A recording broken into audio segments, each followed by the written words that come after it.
Nous méditons l'Évangile selon saint Luc au chapitre 13, des versets 18 à 21. À tous ceux qui croient en toi, tu prépares la douceur et la joie d'une place dans la maison du Père. En ce temps-là, Jésus disait : À quoi le règne de Dieu est-il comparable ? À quoi vais-je le comparer ?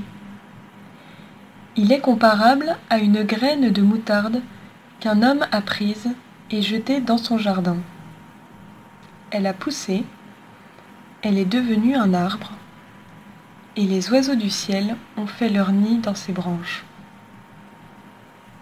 Il dit encore : À quoi pourrais-je comparer le règne de Dieu ?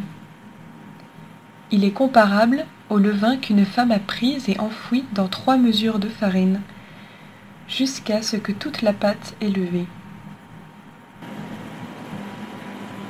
Prière. Ta parole, Seigneur, est source de vie. Vivifie-moi selon ta parole. Demande. Père, Fils et Esprit, vous êtes roi et Seigneur du royaume des cieux. Que ce mot royaume est grand et mystérieux. Saint-Esprit, guide-nous dans cette méditation sur le royaume de Dieu. Réflexion.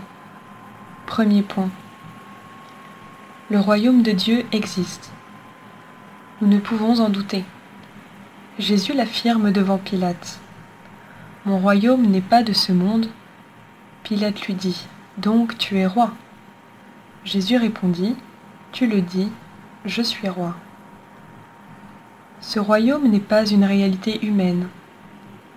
Jamais Jésus ne le compare à un royaume tel que l'histoire de l'humanité a pu en connaître.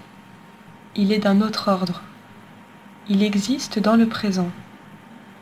Jésus en parle au temps présent et pourtant il est en devenir. Il croît comme un arbre, il lève comme une pâte. Son origine et sa croissance sont de Dieu.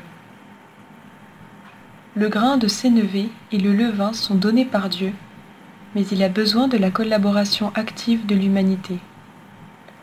L'homme le prend et le jette dans son jardin. La femme le prend et l'enfouit dans 3 mesures de farine.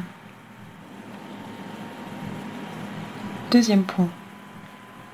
Les paraboles lues ce jour sont des paraboles universelles. Elles s'adressent aux foules, à toute l'humanité. En ce jour-là, Jésus sortit de la maison et s'assit au bord de la mer. Tout cela, Jésus le dit aux foules en parabole.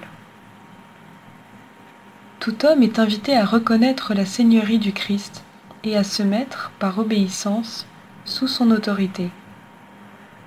Le royaume des cieux devient alors progressivement un arbre où tous les oiseaux du ciel peuvent faire leur nid.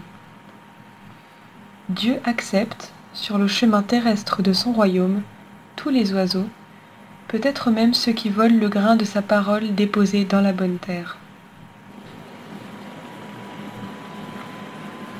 Troisième point.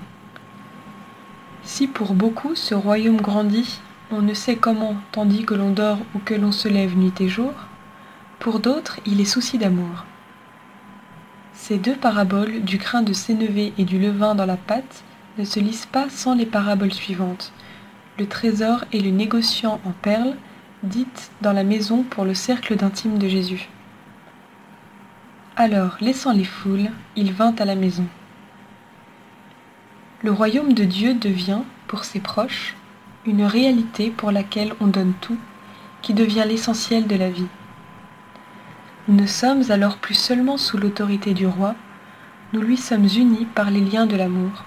Lui, le négociant en perles fines qui donne sa vie pour nous racheter un par un. Lui qui, par son sang, de poussière que nous sommes, nous transforme en perles fines du royaume. Dialogue avec le Christ. Seigneur Jésus, ce royaume, tu en es à la tête, mais tu veux le donner à tous les hommes. Et tous ceux qui ne te rejettent pas, tu les rendras justes. Alors les justes resplendiront dans le royaume de leur Père.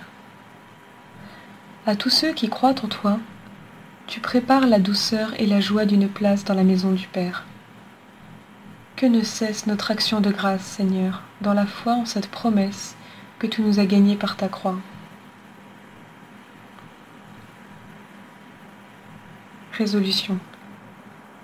Fais-moi comprendre et que je garde ta loi, que je l'observe de tout cœur. Garde-moi au chemin de tes commandements. Je relirai et méditerai aujourd'hui les 10 commandements du royaume de Dieu.